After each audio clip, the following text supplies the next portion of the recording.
to keep history clear and to make the spaces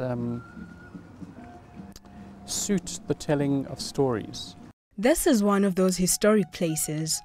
On a fateful afternoon in July 1963, the underground leaders of UMkhonto wesizwe, the military wing of the African National Congress, were captured in this building in Rivonia, north of Johannesburg. They had been hiding out here in this building, which was masquerading as a farm. Nelson Mandela lived underground here, posing as a gardener. This is David Mutsamai's room, an alias of Nelson Mandela, while he was staying at the Lilliesleaf farm in Rivonia, Johannesburg.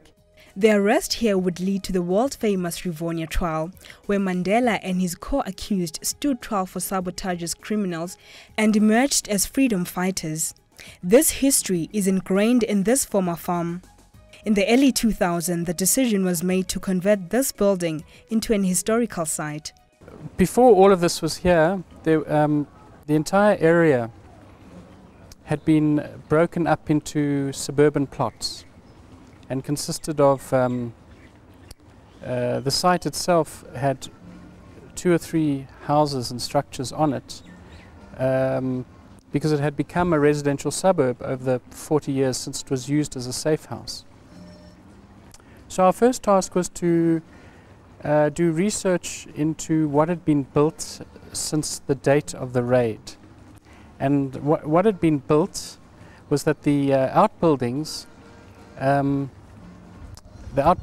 that we uncovered were previously someone's house, and they were incorporated into the house. They were the sort of bathrooms and children's bedrooms of a much larger house with a swimming pool and all sorts of things. So we had to slowly dismantle and break away that house, because we realized when we looked at the aerial photograph that the pattern that existed in '63 was similar to the pattern of the new house that had been developed. So we broke away, and we had a team working here together with an archaeological team from one of the universities and one of the museums, and we slowly revealed the existing structures that were the outbuildings that the Rivonia trialists used, and many other people used who came through this safe house and meeting place at that time. The process began with research into the history. It meant picking over what was left of the farm. We didn't expect to find much, but we found the red brick walls inside these new houses, and that was great. So once we had that, we then continued the archaeological process. To complete the restoration, they had to scour the area for material. There were a lot of walls which were incomplete. There were holes in the walls. And we found a building in the area that had the same brick from the same time.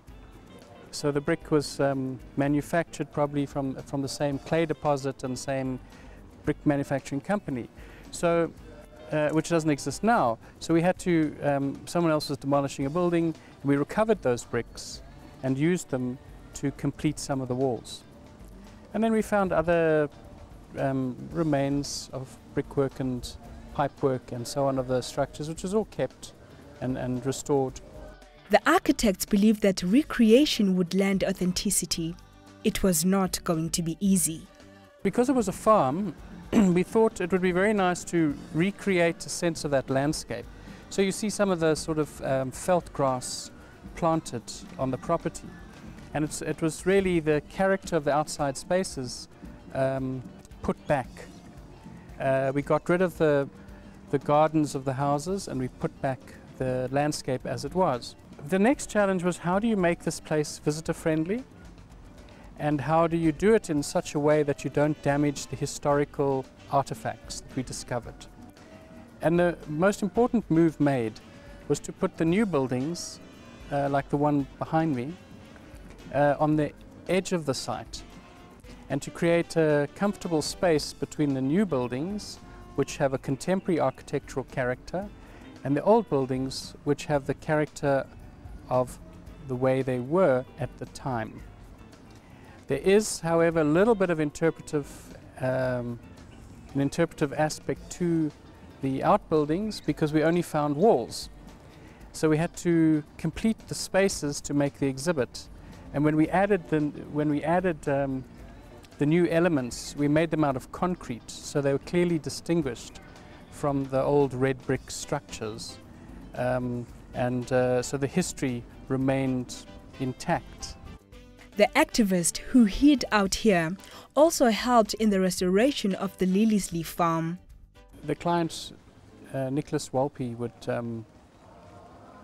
as the CEO of the trust, would invite some of the original Rivonia trialists to come and view the progress and to comment, so that they were true to their recollection. And you know, it's interesting that because not everyone has the same memory. So what do? You try and steer the project as close as possible to how it was. It took years to build the new out of the old. After 10 years, all believe Lilliesleaf is a fitting tribute to the activists who risked their lives and freedom to help liberate South Africa.